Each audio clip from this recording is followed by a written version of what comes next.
In this episode, we're going to talk about payment terminals and how a PCI QSA thinks about validating them without turning the assessment into chaos. Payment terminals are the devices people picture when they think of paying in person, like countertop card readers and PIN entry devices. But the real challenge is not recognizing the device. The challenge is proving it is the right kind of device, configured and managed in the right way, and still trustworthy today, not just when it was bought. This is where the concept of payment terminal security, PTS, comes in. For beginners, it helps to think of PTS as a set of security expectations for how payment terminals are designed and built to resist tampering and to protect sensitive information during a transaction. The smart way to verify PTS is to treat the terminal as part of a larger system. The supply chain that delivered it, the inventory process that tracks it, the deployment rules that govern it, and the daily operational checks that keep it from being swapped, modified, or silently compromised. The goal is not to memorize model numbers. It is to validate trust with evidence that survives real-world handling. Before we continue, a quick note. This audio course is a companion to our course companion books. The first book is about the exam and provides detailed information on how to pass it best. The second book is a Kindle-only ebook that contains 1,000 flashcards that can be used on your mobile device or Kindle. Check them both out at cyber.author.me in the Bare Metal Study Guide series.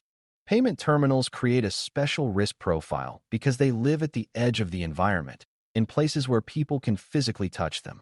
Many cybersecurity controls assume you control the hardware in a locked room, but terminals sit on counters, in kiosks, in restaurants, and in retail aisles. They can be handled by customers, moved by employees, and exposed to opportunistic tampering. That physical exposure is why terminal security is such a serious topic in payment standards. A terminal can be a direct capture point for sensitive information, and if it is compromised, the compromise can happen before the data even reaches the network protections you might rely on elsewhere. For a beginner, it is important to see that protecting payment data is not only about firewalls and servers. It is also about the trustworthiness of devices at the point of interaction. A QSA validating terminals is essentially asking whether the organization can confidently say, "These are the terminals we intended to use. These terminals have not been altered, and these terminals meet the security expectations required for handling cardholder entry and PIN entry." A smart verification mindset starts with the difference between product security and deployment security. Product security is about what the terminal is designed to do, such as resisting tampering and protecting sensitive inputs. Deployment security is about how the organization installs, tracks, and manages the terminal over time. Even a strong product can be undermined by weak deployment practices. For example, if devices are swapped without anyone noticing, or if old devices remain in service past their intended life, the environment can drift away from the assumed secure state. From a QSA perspective, PTS verification does not end at confirming that a terminal model is on an approved list. It includes verifying the organization's evidence that the deployed terminals match the approved models, that the devices are in scope, and that controls exist to prevent substitution and tampering. Beginners often want a single checklist, but the smarter approach is to build a chain of trust. You trace the chain from procurement to inventory to installation to inspection to decommissioning, because weak links tend to appear between these steps. Inventory is the practical heart of smart verification, because you cannot validate what you cannot count. A terminal inventory is not just a list of how many devices exist. It should allow the organization to uniquely identify each device and know where it is. Uniquely identifying devices is important because a list that says 10 terminals exist is not enough if someone can swap one with a compromised lookalike. For a beginner, think of it like tracking keys. If you cannot say which keys are issued and to whom, you cannot detect missing keys or fake keys.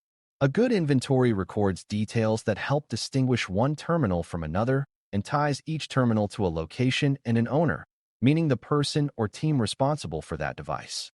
Ownership matters because it determines who performs inspections, who reports issues, and who initiates replacement.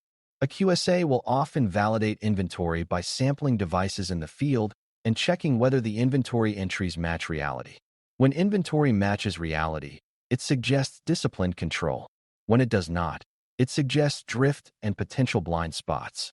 Physical inspection routines are another piece of smart verification because terminals are vulnerable to physical attacks that do not require network access. The goal of inspection is to detect tampering indicators and to detect unexpected changes in the device's appearance or placement. For beginners, the key is understanding that tampering often tries to look normal. A skimmer overlay, a replaced device, or a modified enclosure can be designed to blend in.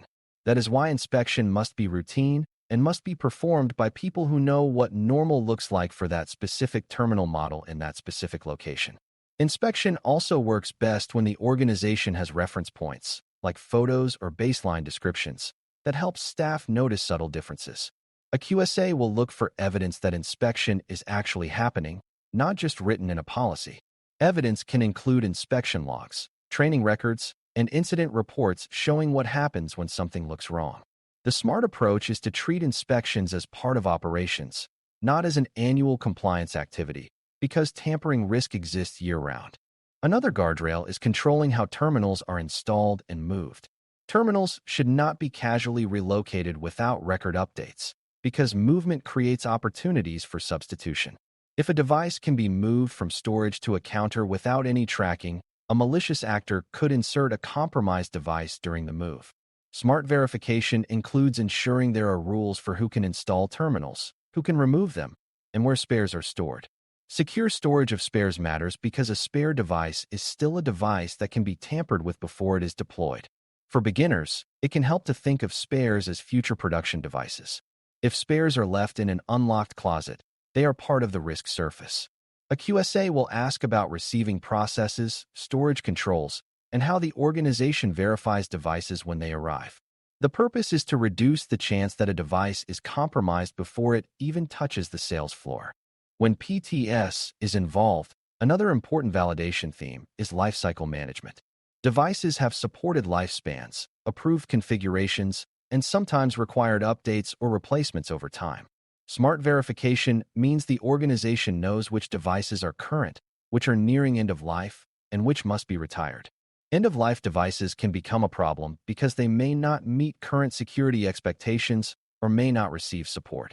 If a terminal is no longer supported, the organization can be stuck with a device that is still functioning but is increasingly risky.